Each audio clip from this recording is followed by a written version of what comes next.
The topic we are looking at today is conflict resolution and management. In this lesson, we shall expose the meaning of conflict and also look at the various views, types, and causes of conflict. First, let's examine the lesson objectives. By the end of this lesson, you should be able to explain the causes of conflict, examine the consequences of conflict, and also explain ways of resolving conflicts. Now, what is conflict? Conflict is disagreement between individuals, people, or groups of people, or a clash between ideas, principles, and so on. There must be conflict as long as one remains in the state. Of course, in a society where there are less conflicts, people are always happy. Although conflict also has its own positive sides, as it gives room for ideas and creativity. Now let's look at the various views of conflict. Basically, we have three views of conflict: the traditional view, human relations view, and then interactionist view. We'll take them one after the other. Let's look at the traditional view of conflict. The traditional view of conflict believes that conflict is bad, harmful, and should be avoided, while the human view advocates for acceptance of conflict. The interactionist view encourages conflict. Now let's look at types of conflicts. There are different types of conflicts. We have the functional conflict, dysfunctional, process conflict, relationship conflict, overt conflict, among others. Now let's take them one after the other by looking at the functional conflict. Functional conflict is a type of conflict that supports the goals of an organization. Is a conflict that comes up as a result of improving on what is on ground in a particular organization. Again, the second one, which is dysfunctional conflict, is a type of conflict that hinders group performance. This type of conflict comes up and has a negative effect of hindering the performance of groups of people in an organization. The process conflict is a type of conflict where there is disagreement over how the work should be done. For example, the role that is overloaded, and role ambiguities. Again, let's look at relationship conflict. This type of conflict is located in personality relationship. It is conflict that arises as a result of misunderstanding between two persons, could be two or more persons. Overt conflict, the overt conflict explains the type of conflict that is not hidden but open, while covert conflict is hidden.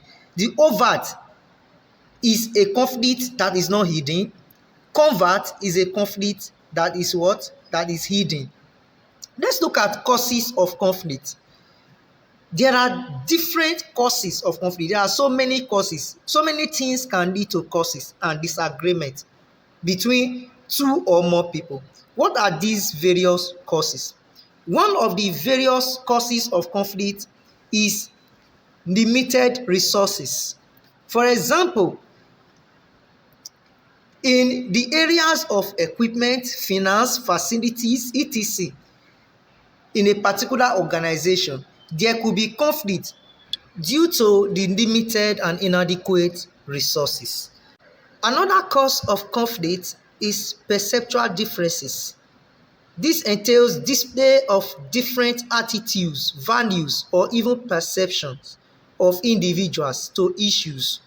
So when people have different ideas and attitudes or values, it can lead to conflicts.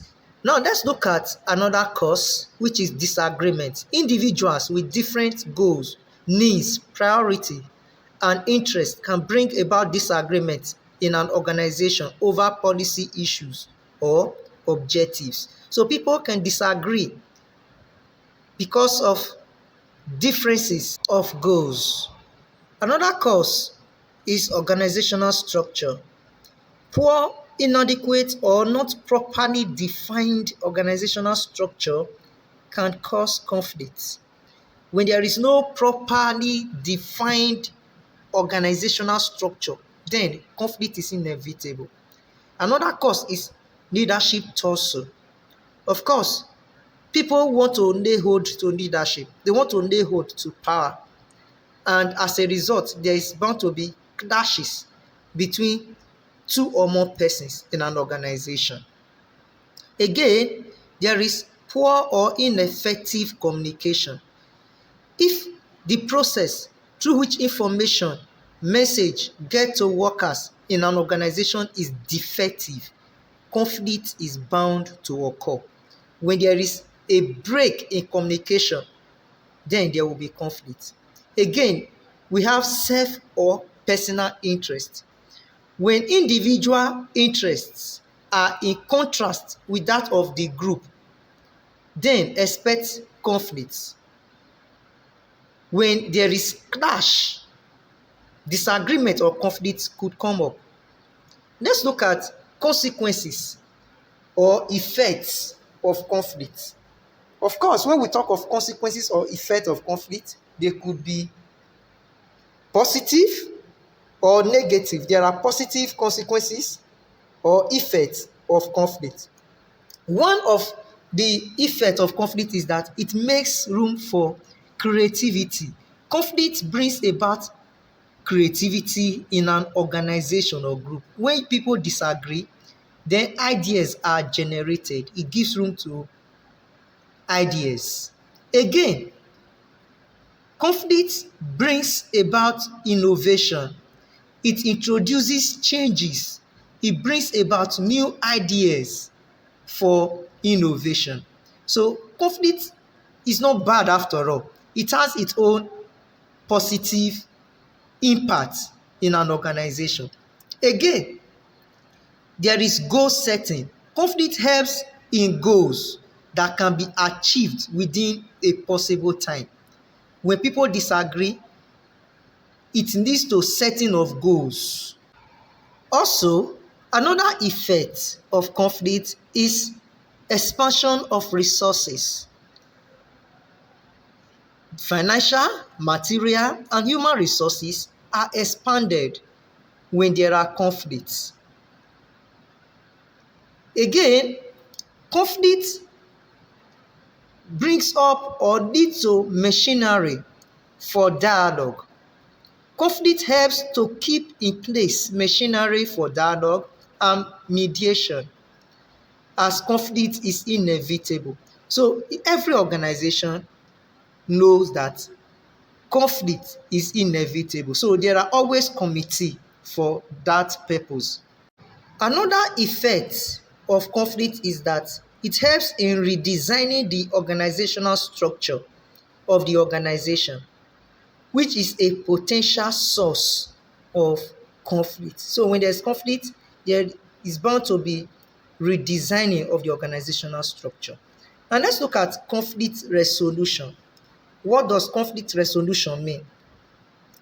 To resolve conflict means to resolve the issues leading to such conflicts. There are different mechanisms for conflict resolution. One of them is resolution committee. This entails a conflict committee that is constituted maybe by the organization to help look into the causes of the conflict and avoid future reoccurrence. Again, there is dialogue. This is a useful conflict management tool and most importantly serve as a platform for parties to discuss and agree on policy issues. Another conflict resolution mechanism is collective bargaining and negotiation. This is mostly used when there is industrial disputes, for instance, neighbor and government, workers and employers. So they use the collective bargaining and negotiation method to resolve issues. Another conflict resolution method is teamwork and cooperation. Teamwork and cooperation have the capacity of producing desired results in an organization, especially in the areas of achievement of goals. This should be incorporated in every organization or group. Another way of resolving conflict is through enhanced communication tool. This means that machinery generating ineffective communication should be dismantled, and rather the effective and enhanced communication network should be used. Furthermore, there is arbitration. Industrial arbitration panel. Cases of industrial disputes or conflict are in most cases referred to the body for settlement. They are referred to a panel that help resolve conflict.